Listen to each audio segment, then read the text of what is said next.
안녕하십니까. 사회조사 분석사의 고병갑입니다. 이번 시간에는 두 번째 과목 조사 관리와 자료 처리를 시작을 하도록 하겠습니다. 자, 앞에서 우리가 볼 적에 조사 방법과 설계에서 조사에 대한 개요라고 볼 수 있는 조사 방법과 설계를 받고 이번 시간에는 조사 관리와 자료 처리로 진행을 하겠습니다. 보통 우리가 쉽게 자료란 말을 쓰고 있는데 자료란 말이 뭘까?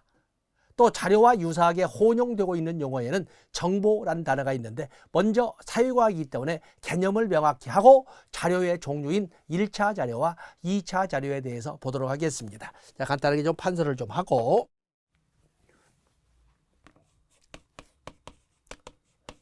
자료라고 할 적에는 자료와 유사한 개념은 보통 우리가 데이터라고 이렇게 설명하지 않습니까? 데이터와 유사한 개념으로서 우리가 정보라는 말이 있습니다. 같이 쓰겠습니다. 자료, 데이터라고 이렇게 쓰는 자료라고 하는 것은 어찌 보면 팩트를 모아놓은 것을 자료라고 합니다. 팩트를 모아놓은 사실들을 팩트를 모아 놓은 것이라고 이렇게 할 수 있습니다. 사실을 모아놓은 것. 또 아니면 실용, 여기 이 과목 자체가 조사관리와 자료처리인 것처럼 또 그러면 실용도로 보면 직간접적으로 여기 이제 이 직간접 정보란 말이에요. 직간접적으로 이용될 때는 직간접적으로 활용되고 있는 이용되는 정보를 이렇게 자료라고도 합니다. 그 때문에 이 자료와 정보를 무엇이 더, 무엇이 나중에, 무엇은 덜, 이렇게 해서 비교식으로 설명을 하고 있는데 보통 우리가 직간접적으로 해서 보고서에서 또는 논문에서 직간접적으로 활용되고 있는 이런 정보를 그냥 우리가 부를 적에 자료라고 부릅니다. 그러면 이 정보란 뭘까? 정보라고 하는 것은 자료와 혼용은 되고 있지만 이 정보라고 하는 것은 자료를 특정 목적에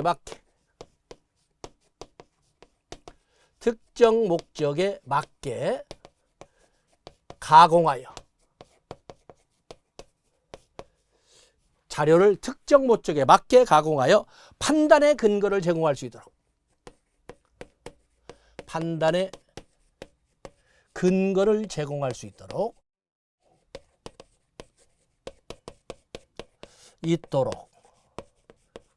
가치가 부여든 것. 어찌 보면 자료라고 하는 것은 팩트라는 단어로 쓴 것처럼 생놈이죠.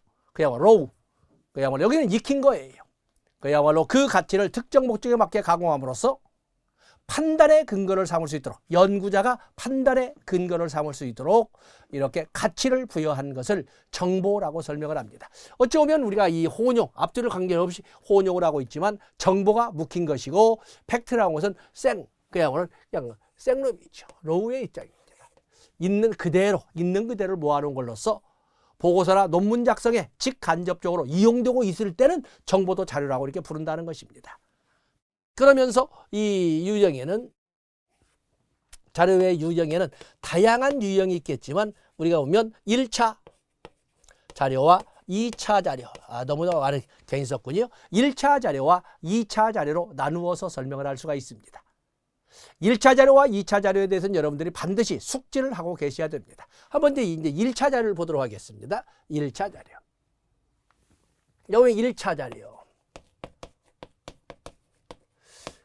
보통 우리가 가장 일반적으로 인식을 할 적에는 1차 자료는 연구자나 조사자가 직접 수집한 자료를 1차 자료라고 하고 2차 자료는 연구자가 아닌 제3자에 의해서 이미 시간적으로 앞서 있는 거지요. 이미 만들어져 있는 근데 이 만들어져 있는 용어가 아주 중요합니다. 만들어져 있는 기존의 또는 기성의 자료를 2차 자료라고 합니다. 근데 좀 애매하지요. 어찌 보면 내가 쓴 일기를 뒤져본다면 내가 쓴 일기가 1차 자료일까 2차 자료일까? 그러지 않습니까? 내가 쓴 아니면 내가 어느 옛날 사람의 그야말로 어떤 조상의 안동김 씨와 같은 데서 며느리의 일기 이런 것이 발견되고 있지 않습니까? 그 며느리의 일기 같은 걸 볼 적에 그 자료는 1차 자료인가 2차 자료. 그야말로 그 며느리가 시집을 와서 일찍이 사별하고 그 1년 이내에 사별하고 또 그러면서 그때 시집을 올 때 가져왔던 따는 땅을 그 집안에 다시 사돈댁으로 다시 반환을 하는 무슨 법적 절차를 밟아서 반환하는 것이 아니라 너무 일찍이 혼자 되었는데 이 받을 입장이 못한다 해서 다시 왔던 그 논과 밭을 그 사돈댁으로 다시 되돌려보낸 이런 일기가 나와 있고 또 그런가 하면 임진왜란을 전후했던 그런 시기이기 때문에 16세기 이 시기에 보면은 오늘은 친정 아버지 제사이다.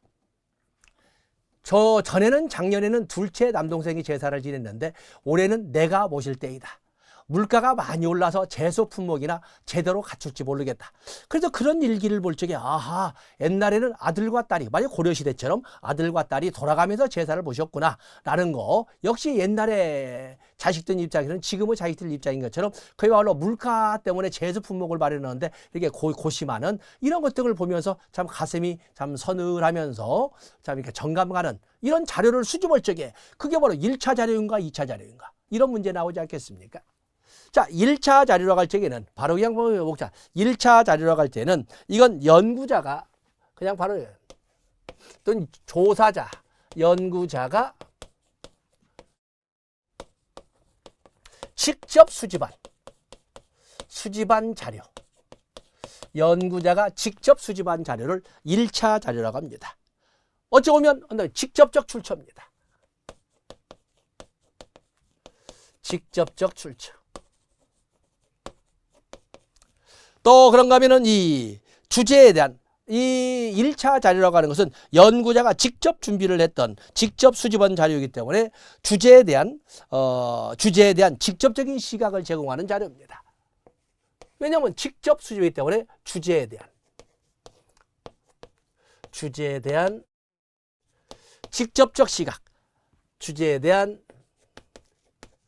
직접적 시각을 제공합니다. 그렇기 때문에 이 주제에 대한 연구자가 그 주제에 대해서 직접 수집했기 때문에 주제에 대한 직접적 시각도 제공하지만 이 주제에 대한 접근도 아주 정확하고 일관성이 있고 안정적이지 않겠습니까? 그렇기 때문에 이걸 본다면 그래서 이 1차 자료는 신뢰성이 높다. 조사에 보통 우리가 1교시에서 우리가 봤던 것처럼 조사 방법과 설계에서 좋은 조사의 조건, 좋은 검사의 조건에는 타당도, 신뢰도, 객관도, 실용도 4가지가 있는데 그중에 객관도라고 하는 것은 조사자의 신뢰도라고 해서 신뢰도의 종류에 포함을 시키고 실용도는 가능한 한 조사나 검사를 실시함에 있어서 얼마나 시간, 노력, 비용이 적게 드냐를 따르기 때문에 경제성의 정도를 말한다고 했는데 그건 굳이 다룰 실의까지 없다. 그래서 보통 뜬금없이 아무런 목차도 없이 타당도, 신뢰도라는 용어가 이렇게 나오고 있는데 여기는 그야말로 신뢰도가 높죠. 신뢰도가 높은 자료입니다. 연구자가 직접 수집했으며 직접적 시각을 제공하기 때문에 신뢰도가 높은 자료이다 라고 할 수 있습니다. 그러면서 구체적이고 다른 말로 한다면 구체적이고 설득력이 있는 그렇죠? 구체적이고 설득력이 있는 증거를 제공합니다. 증거를 제공한다. 증거까지 쓰겠습니다. 그런가 하면 주제에 대한 어떤 권한도 부여하죠. 직접 수집했기 때문에 그에 대해서 그 다음 단계 어떻게 분석을 하고 어떻게 해석하는 것은 조사자의 권한입니다. 때문에 이 자료에 대한 자료나 주장에 대한 조사자의 권한이 부여되는 자료를 1차 자료라고 설명을 합니다.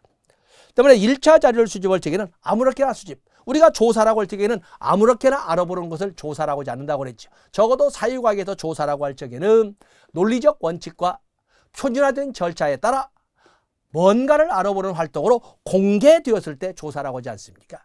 그렇기 때문에 1차 자료, 조사자가 직접 수집한다고 해서 아무렇게나 수집하는 것은 아닙니다. 그래서 거기 보시면 점 2번째 1차 자료를 수집하는 경우 연구자는 또는 조사자는 사전 준비가 철저히 해야 된다.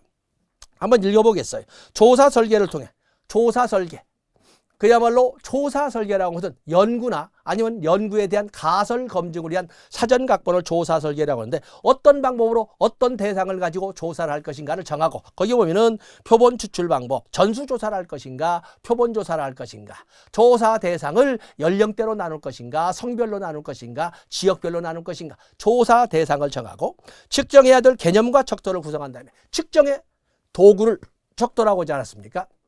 어떤 측정이나 어떤 척도를 쓸 것인가, 명목 척도를 쓸 것인가, 서열 척도를 쓸 것인가, 동간 척도 또는 등간 척도를 쓸 것인가, 비율 척도를 쓸 것인가, 이렇게 구성한 다음에 자료 수집을 하게 되는 것입니다. 자료 수집의 방법에는 뭐 뒤에 다루겠습니다만 관찰법도 있고 질문집법도 있고 면접법도 있고 또 다양한 뭐 초점 집단 기법도 있고 명목 집단 기법도 있고 뭐 서베이 기법도 있고 다양한 방법들이 이렇게 존재를 합니다. 그런 거에 대한 사전 철저한 준비가 되어야 1차 자료를 수집하게 되는 겁니다.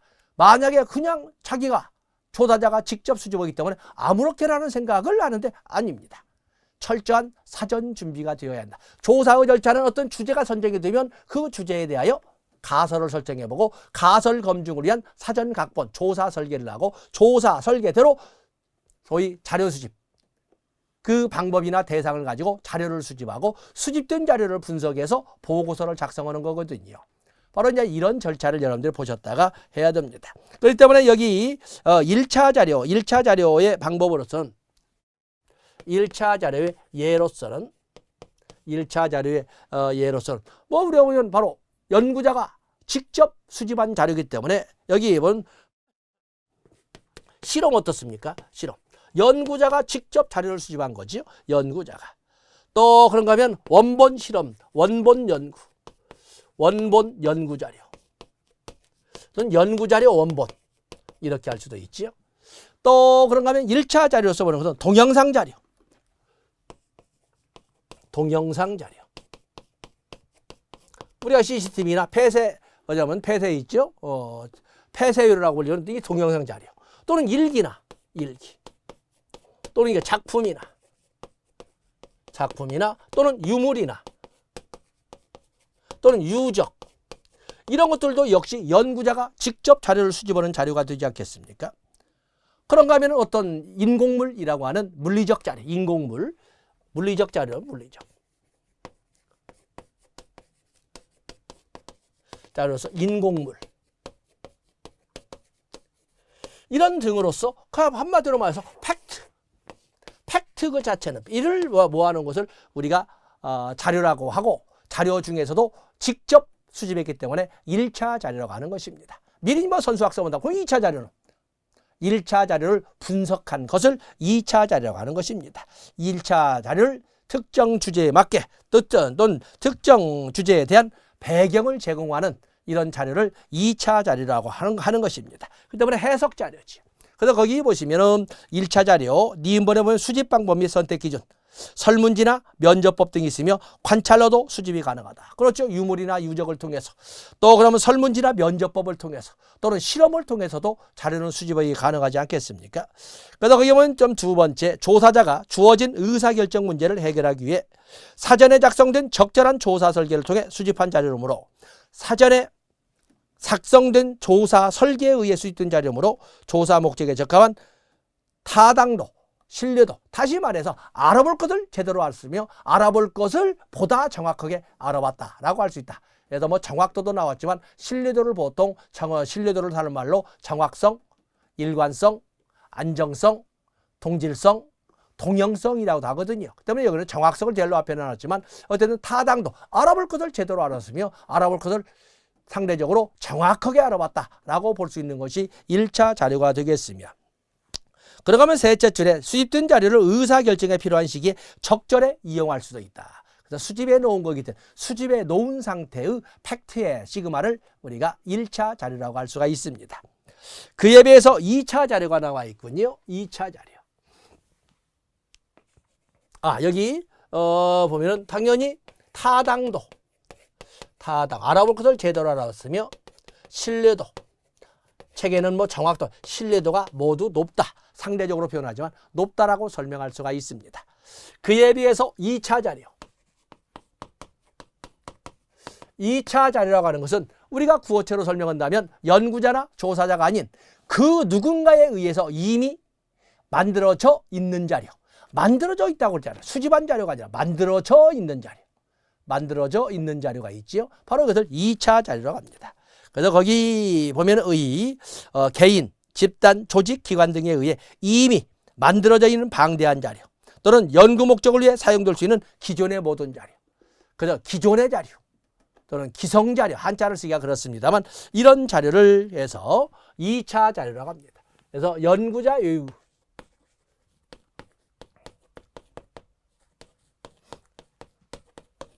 자에 의해 이미 만들어져 있는 정리되어 있는 자료를 이렇게 2차 자료. 우리가 보면 한자 써야지. 기성의 자료. 한자 기존의 자료, 기성의 자료. 우리가 보면 통계 자료, 보건복지부 백서라든지 아니면 많은 통계청의 통계 자료라든지 이런 기존의 자료나 이미 만들어져 있는 기성 자료 등을 보통 우리가 2차 자료라고 설명을 합니다. 이미 만들어져 있는 그 한자를 쓰면 기성 또는 기존이라고 설명하고 있는 것입니다. 때문에 여기는 1차 자료에 대한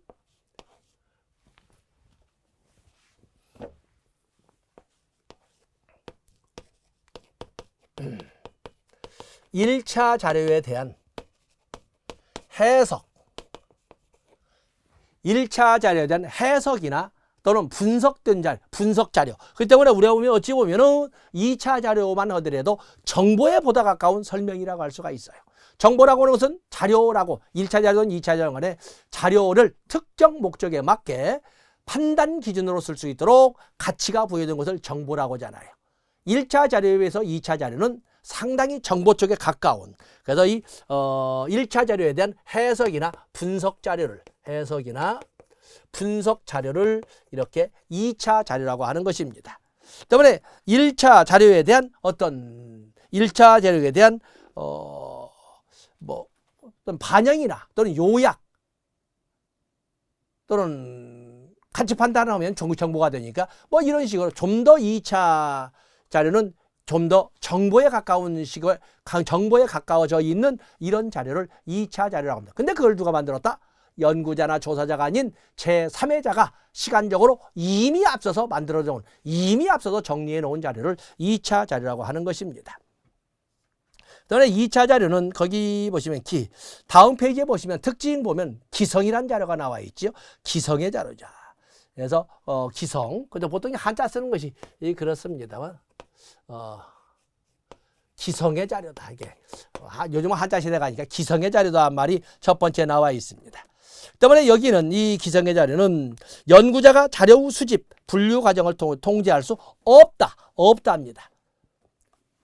중요한 것이지요. 함정이 나올 수 있는 것이 연구자의 자료 통제권이 없다. 왜냐하면 이미 다른 사람에 의해서 정리되기 때문에 연구자에 대한 자료 통제권, 더 나아가서 연구자의 또는 조사자가 조사 대상자에 대해서 영향력을 행사할 수 없다. 그렇기 때문에 보통 우리가 2차 자료 같은 경우에는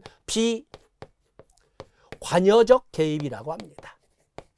비관여적 개입. 연구자가 조사 대상자에 대하여 영향력을 행사할 수 없다. 보통 우리가 경영학이나 행정학을 보시게 되면 호손 전기공장 실험, 인간관계론에 관련된 호손 전기공장 실험이 나와 있는데 호손 전기공장 실험이 연구로서 인정을 받는가? 그 연구 자료가 받지 못한다는 것입니다.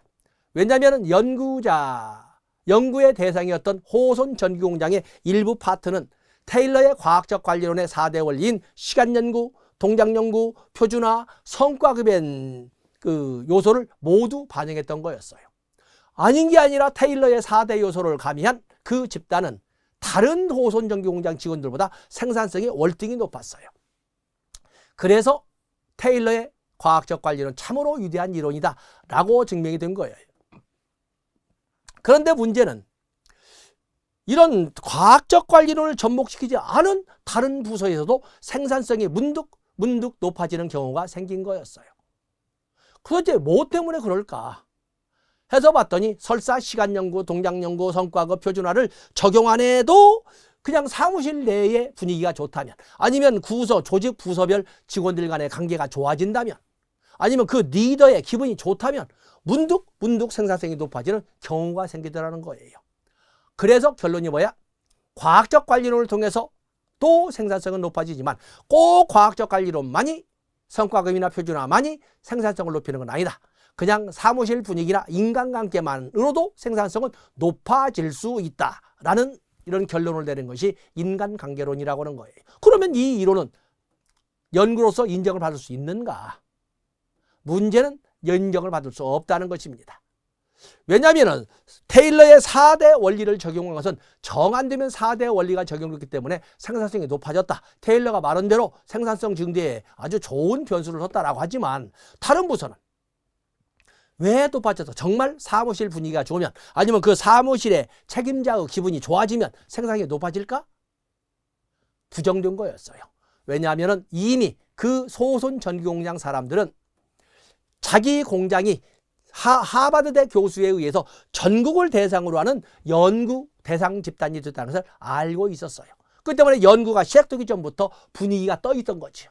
자, 한번 합시다. 자, 우리 공장을 이런 기회에 한번 전국적으로 알리는 기회를 잡아서 우리가 열심히 해서 생산성도 높이고 전국적으로 지명도도 높이고 한번 합시다. 이런 분위기가 떠 있던 거였어요. 그렇기 때문에 설사 4대 원리, 테일러의 원리를 적용했던 안 했던 간에 생산성은 높아지게 되어 있다는 거죠. 바로 이것을 조사 반응성, 내가 조사나 관찰의 대상이 되었다는 것을 알고 조작된, 즉 정직하지 못한 자료를 보여주는 것을 조사 반응성이라고 하는데, 그 때문에 여기는 조사 반응성, 조사 반응성을 배제할 수 있는 것입니다. 조사, 왜냐하면 2차 자료이기 때문에 이 조사 반응성을 배제할 수가 있다. 자, 이런 것을 우리가 볼 수가 있습니다. 그래서 거기에 보이는 점 4번째, 조사 목적의 적합성, 자료의 정확성, 일치성 등을 기준으로 평가될 수 있다, 이렇게 되어 있는데, 다른 건 놔두시고 여기 없다, 여기에 중요 표시하시면 됩니다.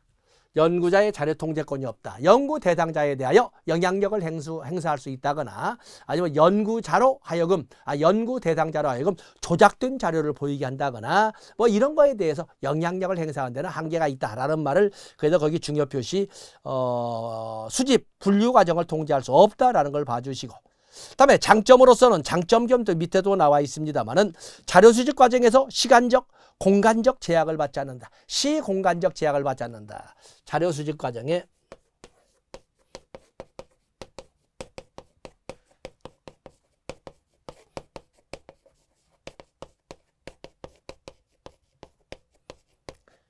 시공간적 제약을 받지 않는다. 제약을 받지 않는다. 이렇게 하는 것도 역시 특징으로, 어찌 보면 장점에 넣어야 되는데 여기서는 그냥 특징에 집어넣고 있지 않습니까? 거기다 중요 표시하시면 됩니다. 그러면서 장점으로서는 1차 자료 수집에 따른 시간, 노력, 비용을 절감할 수 있다. 2차 자료는 1차 자료를 수집할 때와는 달리 시간, 노력, 경제성이 높다. 이렇게 설명할 수 있습니다. 경제성이 높다. 시간, 노력, 이미 누군가에 의해서 수집되고 분석되고 정리되고 했기 때문에 그것이 소위 경제성이 높다는 결론으로 떨어지는 거예요. 또 계속적인 자료 수집이 가능하다. 이거는 종단적 연구가 가능하다. 앞으로도 계속 그 이미 만들어져 있는 기존의 기성의 자료이기 때문에 그 자료를 분석해서 끊임없이 자료를 재창출할 수 있고 가치를 판단해 볼 수 있다. 이렇게 설명할 수가 있습니다. 그래서 거기 계속적인 자료 수집이 가능하다. 단점은 연구의 분석 단위나 조작적 정의가 다른 경우에는 사용이 곤란하다. 연구의 분석 단위나 조작적 정의가 다른 경우에 사용이 곤란하다. 우리가 분석 단위라고 해서는 연구의 분석 대상, 분석 단위라고 하는 것은 개인도 될 수 있고 가족도 될 수 있고 집단도 될 수 있고 조직도 될 수 있고 어찌 보면 우리가 살고 있는 이런 사회도 될 수가 있습니다. 그 사회가 바뀌어지게 되면 문제는 또 다른 가치 판단이나 또 다른 해석이 나올 수밖에 없다. 그렇기 때문에 그 분석 단위를 다른 쪽에서 바라보게 되면 2차 자료 사용 가능성은 약해지거나 사라지게 된다. 이렇게 설명할 수가 있는 것입니다. 또 신뢰도와 타당도가 낮다. 여기 마침 신뢰도예요. 신뢰도와 타당도와 신뢰도가 낮다. 그냥 저 순대로 타당도와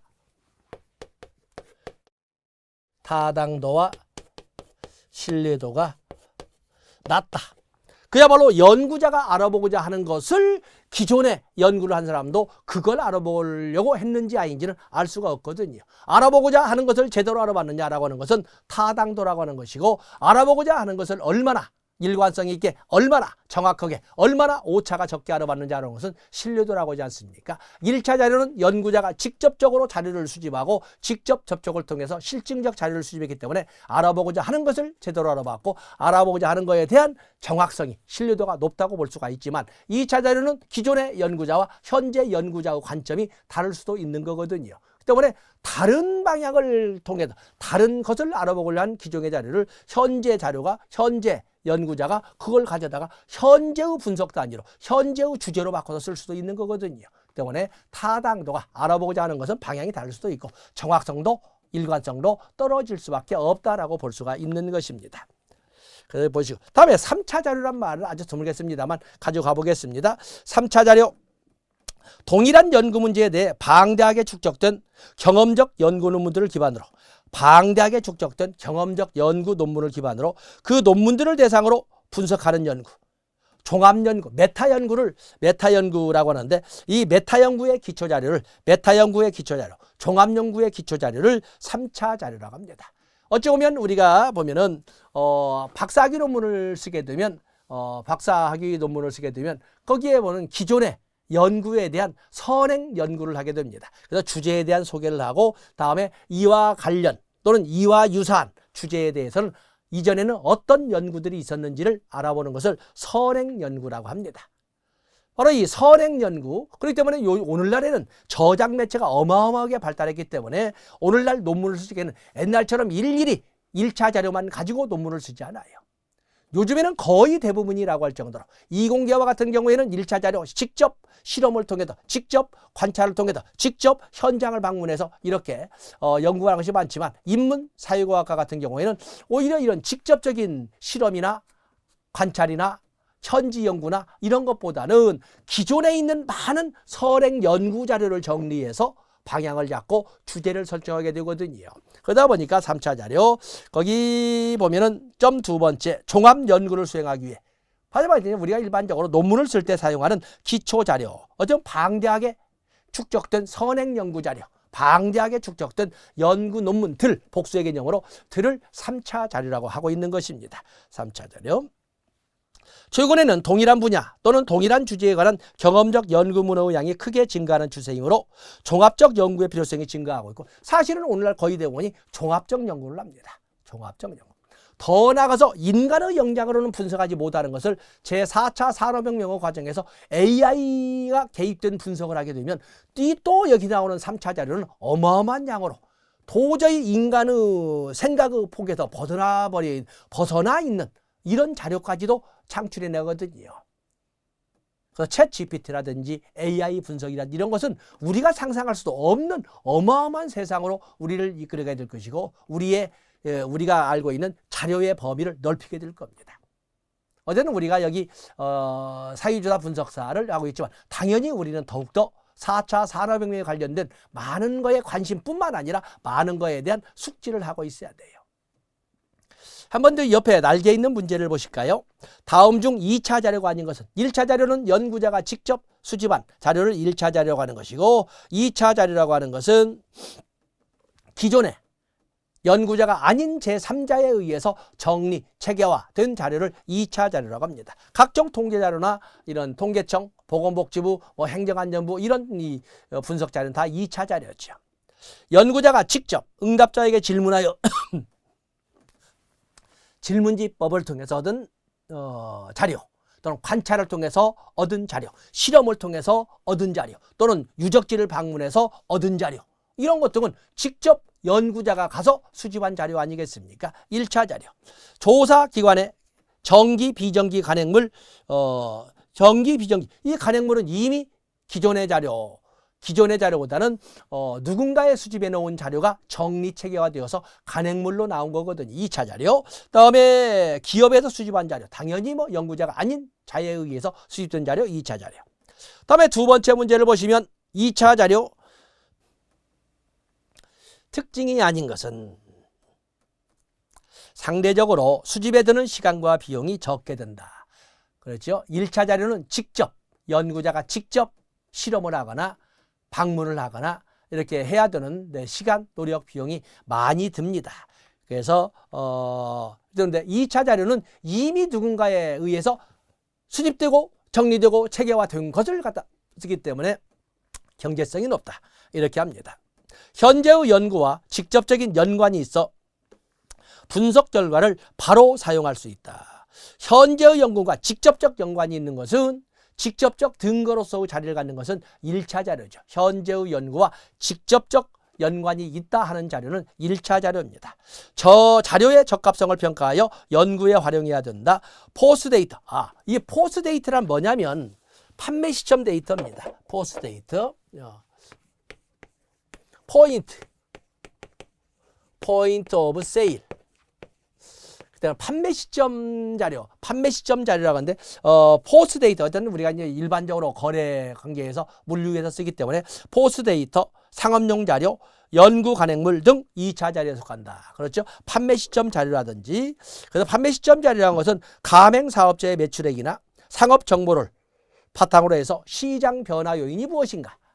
또 그러면 매출 발생 원인이 무엇인가? 소비자들의 소위 트렌드는 어떻게 바뀌고 있는가? 등을 이렇게 분석을 할 수 있는 분석이 가능한 이런 자료를 보통 포스 데이터라고 합니다. 판매 시점, 포인트 오브 세일, 판매 시점이 단어 하나 봐주시면 됩니다. 자, 그래서 답은 문제가 어려운 것보다는 이렇게 한번 읽어봤습니다. 자, 이 시간은 여기까지 하고 다음 시간에 자료 수집 방법부터 통론 그리고 질문집법 이렇게 순서되네요. 자, 먼저 이 시간 여기까지 합니다. 다음 시간 자료 수집 방법부터 진행하겠습니다. 고맙습니다.